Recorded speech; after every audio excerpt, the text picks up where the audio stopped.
তো ও বলতেছে 1 লাখ টাকা আপনি আগে দিবেন। তো ভিসা হওয়ার পরে কিন্তু উনি কোনো টাকা রিফান্ড করতেছে না। তার মানে উনি কি আগেই আপনাদের থেকে উনি ব্যবসা করে ফেলাইছে। যারা এটা করতেছে তারা জানে যে এই মানুষগুলা নর্মালি ইউরোপ সম্পর্কে এত কিছু বুঝে না, জানেও না।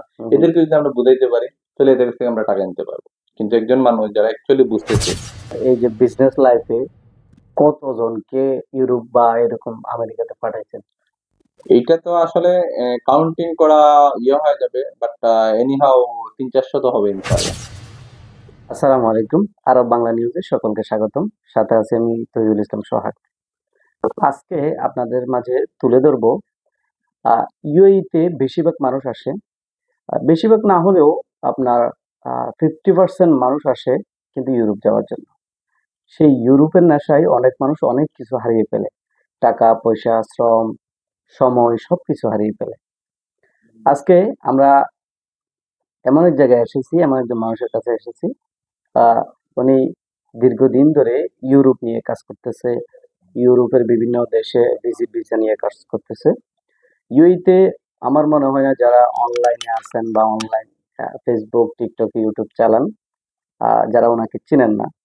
উনি হচ্ছে আমাদের সবার প্রিয় হারুনুর রশিদ ভাই। আজকে ওনার কাছে আসছি। আজকে আপনাদেরকে আহ, জানানোর চেষ্টা করব যে আসলে এই ইউরোপের নেশায় আপনারা যারা টাকা, শ্রম, সময় সবকিছু হারিয়ে ফেলতেছেন, কিন্তু দিন শেষে আপনার ফলাফলটা আপনি পাচ্ছেন না, আপনার গন্তব্যে আপনি পৌঁছতে পারতেছেন না। এটার আসলে কারণ কি, কি কারণে এটা হচ্ছে বা এটা থেকে বাঁচার উপায় কি, এই বিষয়টা নিয়ে আজকে হারুন ভাইয়ের সাথে আলোচনা করব। আশা করি সম্পূর্ণ ভিডিওটি সবাই দেখবেন। দেখার পর আপনার যে সমস্যা, যে সমস্যা আপনি আছেন এটার সমাধান খোঁজার চেষ্টা করবেন। তো আসসালামু আলাইকুম। আসসালামু আলাইকুম ওয়া রাহমাতুল্লাহি ওয়া বারাকাতুহু। আচ্ছা ভাইজান, আপনি এই দীর্ঘদিন ধরে ইউএইতে ইউরোপের ভিজিট ভিসা নিয়ে, বিভিন্ন দেশের ভিজিট ভিসা নিয়ে কাজ করতেছেন, আমরা সকলেই জানি। এবং কি আপনার যারা কাস্টমার আছে বা যারা আপনার থেকে কাজ করায়, তারাও কিন্তু অনেকটা সন্তুষ্ট, আমরা যেটা জানি, যেটা শুনছি। এখন অনেকেই তো এখানে টাকা পয়সা, শ্রম, সময় সবকিছু হারানোর পরে কিন্তু ইউরোপের দেখাটা তারা পায় না। এটার আসলে মূল কারণটা কি? মানে কেন তারা এই জিনিসটা আহ, করতে পারে না, বা এটার সমাধানটা কি? কি করলে তারা বাঁচতে পারবে? আসলে ধন্যবাদ সৈয়দ ভাইকে, ভালো একটা প্রশ্ন করেছেন। আসলে বিষয়টা এখানে আমরা যারা প্রবাসী আছি আমাদেরকে একটা গ্রুপ বলেন বা কিছু সংখ্যক লোক বলেন আমাদেরকে টার্গেট করে আছে। ওরা এটাই মনে করতেছে বা এটাই জানে যে আমরা বাংলাদেশ থেকে যারা এই দেশে আসতেছি, যাদের ভিসার ক্যাটাগরি একটু লো টাইপের বা যারা একটু নর্মাল জব করতেছেন, তো এরা ইউরোপ যাওয়ার জন্য পাগল। তো ওরাও এটা ফায়দা লুটতেছে। তারা কি করতেছে, ফেসবুক এবং বিভিন্ন কিছুর মাধ্যমে অ্যাড দিতেছে যে আপনি খুব সহজে ইউরোপ যাইতে পারবেন, এরকম বইলা বইলা তাদেরকে নিয়ে যেতেছে। আমরাও অনেক আবেগী মানুষ, এটাকে মানে ইয়া করা গ্রহণ করতেছি, গ্রহণ মনে করতেছি। করতেছি ওকে এটা বলতেছে 10,000 বা 5,000 হয়ে যাবে। কোনো কোনো কোম্পানিতে বলতেছে আপনি 4,000 দেন, বাকি টাকা ভিসা হওয়ার পরে ওই দেশে যাওয়ার পরে দিবেন। এরকম অনেক প্রবলেম দেখাইতেছে। এটা নিয়ে আমি কয়েক বছর থেকে অনেক রকম অনেক ভিডিও করছি, তারপরেও মানুষ দেখা যায় ধোঁকা খায়। মানুষ যেদিকেই দেখে কোনো একটা জিনিস মানে সস্তা হইতেছে বা কেউ একটা অফার দিতেছে যাইতেছে। অরিজিনালি যদি কেউ দেখা যায় কোনো জায়গায় ওয়ার্ক পারমিটে যাইতে চায়, তাহলে স্কিলের লোক লাগবে। হুম। স্কিল যদি না থাকে তাহলে পারবে না। স্কিল যাদের আছে তারা হয়তো তাদের কোনো আত্মীয় স্বজন আছে বা কোনো একটা মাধ্যমে ওই দেশ থেকে পারমিট এনে যেতে পারে। বাট আমরা মূলত কাজ করি ট্যুরিজমের কাজ। আমরা এলাকার টুরিস্টদেরকে নিয়ে কাজ করি। তো আমরা তাদেরকে নিয়ে কাজ করতে পারি যাদের এখানে ভিসার প্রফেশন ভালো আছে বা যারা ট্রাভেল হিস্ট্রি করতে রাজি আছে। টুরিস্ট বলতে কি, মানুষ ভিজিট করতে যাবে, ঘুরতে যাবে। তো এরা কি করে, অনেক ক্ষেত্রে আছে, অনেক এজেন্সি বলতেছে ভাই আপনাদের কিছু লাগবে না, আপনারা শুধু আপনাদের আইডি কার্ড দেন, পাসপোর্ট দেন, আমরা আপনাদের টুরিস্ট ভিসা করে দিতেছি বা গ্রান্টেড ভিসা করে দিতেছি। এটা এই বিষয়টা কারো হাতে না, এটা সম্পূর্ণ এমবেসির হাতে। বাট আমাদেরকে ধোঁকাইতেছে কি, মনে করেন আপনি একটা ভালো ভিসাতে আছেন বা আপনি যে এই দেশে ব্যবসা করতেছেন বা আপনি ভালো একটা জব করতেছেন, এখন আপনার ইচ্ছে হলো যে ওকে আমি ইউরোপ গিয়ে একটু ঘুরে আসি বা আমি একটু ইউএসএ তে যাই বা আমার বিজনেসের পারপাসে যাই। তখন আপনি কি করছেন, কোনো একটা এজেন্সি বলছে ভাই আপনার তো 100% ভিসা হবে, আপনি আমাকে টাকা দেন। এই টাকা নিল, অ্যাপ্লাই করলো, ভিসা দিল। বাট অ্যাকচুয়ালি ইউরোপের বা ইউএসএ এর বা কানাডার যদি কেউ ভিসা পাইতে চায়, তার জন্য একটা প্রপার প্ল্যানিং এর দরকার আছে। তার প্রোফাইল ভালো হইতে হবে। প্রোফাইল এক একজনের এক এক দিকে ভালো হইতে পারে। কারো ব্যবসায়িক দিক দিয়ে প্রোফাইল ভালো হইতে পারে, কারো জবের দিক দিয়ে প্রোফাইল ভালো হইতে পারে, আবার কারো ট্রাভেলিং এর দিক দিয়ে ভালো হইতে পারে। তো ওইটা বুঝার পরে গিয়া একটা চিন্তাধারা কইরা তাকে আমরা একটা এমবিসিতে উঠাই। বাট আমরা বর্তমানে কি করতেছি, কেউ একজন একটা কথা বলছে আমরা ওইটা পড়ে যেতেছি। আমার কতটুকু এবিলিটি আছে, আমাকে ওই যে এমবিসি ভিসা দিবে বা আমার সবকিছু ঠিকঠাক আছে কিনা না, এটা বোঝার ক্ষমতা আমাদের নাই। এটা আমরা সবচেয়ে বড় ট্রেপ। আর এর চাইতে বড় ট্রেপ হলে গিয়ে যারা ওয়ার্ক পারমিট নিয়ে করতেছে, তারা দেখা গেছে অথেন্টিক ভাবে ওয়ার্ক পারমিট যে কয়েকজনই করতেছে এই দেশে, তারা আসলে তাদের হাতে এখন কাজ নেই, বা আমরাও ওয়ার্ক পারমিট জমা দিতে পারতেছি না। কারণ ওয়ার্ক পারমিট এখন বাংলাদেশিদের খুবই কম হয়, 100 জনের মধ্যে 10 জনের। কিন্তু হাজার হাজার মানুষ এই ওয়ার্ক পারমিটের দিকে পড়ে আছে এবং বিভিন্ন এজেন্সি তাদের কাছে টাকা নিতেছে, নেওয়ার পরে কোনো কাজ করতেছে না। আমরা যেটা টিকটকে কিংবা ইউটিউব ফেসবুকে দেখতেছি সেটা হচ্ছে আপনি 5 লক্ষ টাকা আমাকে দেন বাংলাদেশ, কিংবা আপনি যেই কোনো জায়গায় থাকেন ওইখান থেকে আপনাকে আমরা ইউটিউবে পৌঁছায় দেব, বা খুব কম আমি সময়ে আপনার ওয়ার্ক কথার উপরে পারমিট করে বলতেছি, দিচ্ছি। ওইখানে একটা কথা আছে যে আপনার 5 লাখ টাকা আপনি দিবেন, 1 লাখ টাকা আগে দিবেন। এখন চিন্তা করেন, ওই যে 1 লাখ টাকা আগে নিতেছে, তার একটা এমবিসিতে একজন মানুষ হয়তো এমবিসিতে 400 টাকা যাইতেছে, আর কাগজপত্র হয়তো আরো 400-500 দ্রহম যাইবে। হয়তো তার এভারেজে মিলিয়ে বাংলাদেশের হিসাবে 30-40 হাজার টাকা যাইতেছে। তো ও বলতেছে 1 লাখ টাকা আপনি আগে দিবেন। তো ভিসা হওয়ার পরে কিন্তু উনি কোনো টাকা রিফান্ড করতেছে না। তার মানে উনি কি আগেই আপনার কাছ থেকে উনি ব্যবসা করে ফেলাইছে। ভিসা হবে না উনি 100% জানে, যারাই এটা এড করতেছে বা যারা এটা বলতেছে 100% তারা নিজেই জানে যে ভিসা হবে না। তো আপনার একটা আশা হইলো কি, আপনি এমবিসি চাইতেছেন, আপনার ফিঙ্গার দিতেছেন, আপনার মনে হচ্ছে আমার তো ভিসা হবে। তা আপনাকে এখানে বোকা বানিয়ে নিল, বোকা বানিয়ে নিয়ে কি করলো, সে 70-80 হাজার টাকা লাভ করে ফেলাইলো আপনার এদিকে।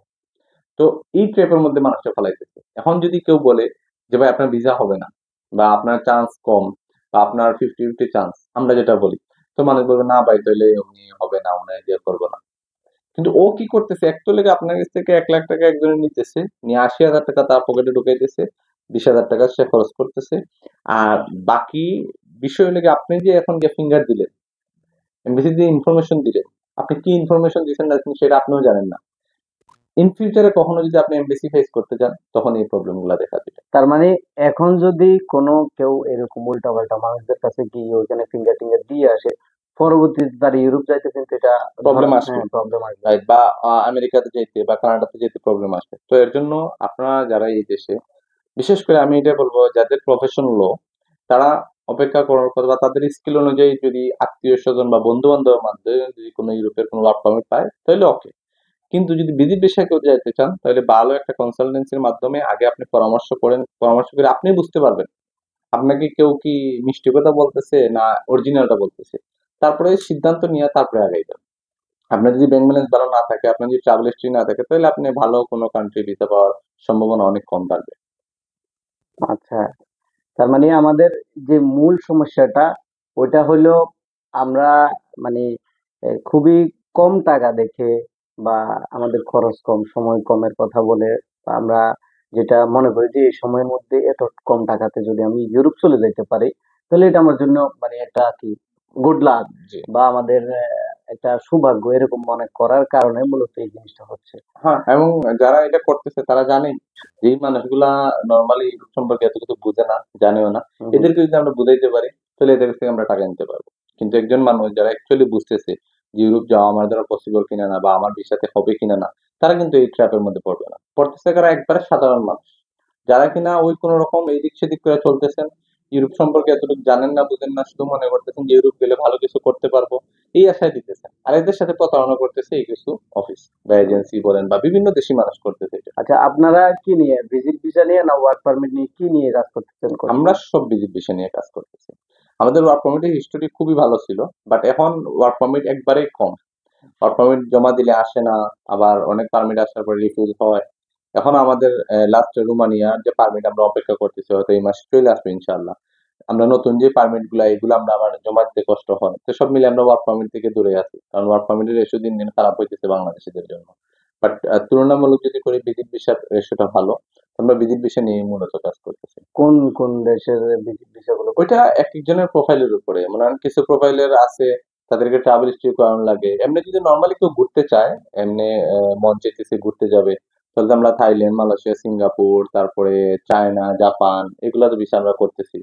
আবার পাশাপাশি আমরা ইউরোপের ভিজিট প্রসেসিং করতেছি, তারপরে আমেরিকার করতেছি। এগুলো আমরা প্রসেসিং আচ্ছা, সবসময় করতেছি। আপনার ধারণা মতে যদি আমি জিজ্ঞেস করি যে আপনি আপনার এই যে বিজনেস লাইফে কতজনকে ইউরোপ বা এরকম আমেরিকাতে পাঠাইছেন? এইটা তো আসলে কাউন্টিং করা হয়ে যাবে, বাট এনি হাউ 300-400 তো হবে ইনশাল্লাহ।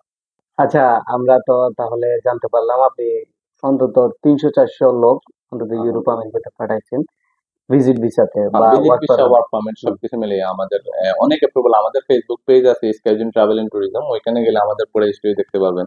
আমরা যখন পাঠাইতাম গ্রুপে পাঠাইতাম, এখন আমাদের প্রতিদিন, এই তো গতকালকে আমাদের ভিসা অ্যাপ্রুভাল আছে, প্রতিদিনই আমরা ফেসবুকে পোস্ট করি। আচ্ছা যাক, তাহলে আপনার সাথে কথা বলে ভালো লাগলো এবং কি আমরা জানতে পারলাম আসলে মূল সমস্যাটা কোন জায়গায়, কি কারণে মানুষ ঠকে, কি কারণে মানুষ প্রতারিত হয়, এগুলো আমরা জানতে পারলাম। তো আপনারা যারা ইউরোপে যাইতেছেন অবশ্যই আপনাদেরকে এই জিনিসগুলো ভাবতে হবে।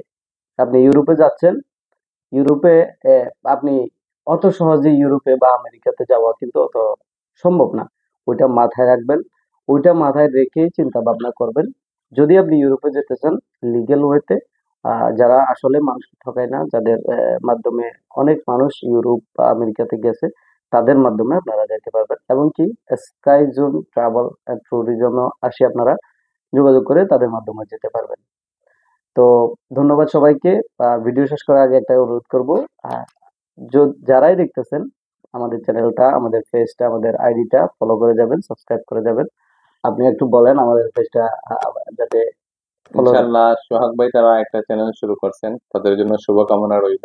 আর সবাই তাদেরকে সাপোর্ট করবেন, লাইক ফলো করবেন, ইনশাল্লাহ যাতে তারা ভালো ভালো নিউজ আমাদের জন্য নিয়ে আসতে পারেন। ধন্যবাদ। ধন্যবাদ।